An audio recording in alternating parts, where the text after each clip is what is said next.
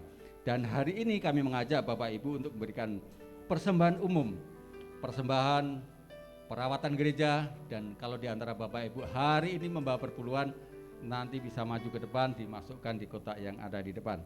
Sebelumnya kita sama-sama berdoa. Terima kasih Tuhan atas kebaikan kemurahan-Mu, terima kasih atas penyertaan, kekuatan, kesehatan yang Kau berikan bagi setiap kami. Terima kasih atas hari-hari yang sudah Kau berikan bagi kami. Dan hari ini kami boleh beribadah itu semua oleh karena kasih-Mu ya Tuhan. Dan hari ini kami boleh datang tempat ini Tuhan. Kami rindu untuk memberikan yang terbaik hanya bagi kemuliaan-Mu ya Tuhan. Biarlah persembahan ini menyenangkan hati-Mu ya Tuhan. Kalau di antara umat-Mu saat ini membawa perpuluhan untuk dikembalikan ya Tuhan, kami sangat percaya sesuai dengan janji-Mu, Kau sendiri akan bukakan tingkap-tingkap langit untuk memberkati umat-Mu sampai berkelimpahan. Yang siap menabur katakan amin. For you are great, you do miracles so great. There's no else like you. There is no else like you. For you are great, there's no else like you. There is no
Mari angkat tangan saudara, arahkan kepada Tuhan, pulanglah dan terimalah berkat Tuhan.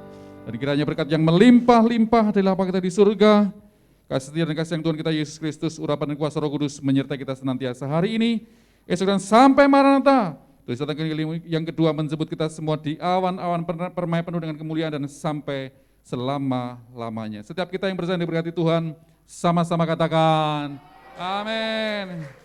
Selamat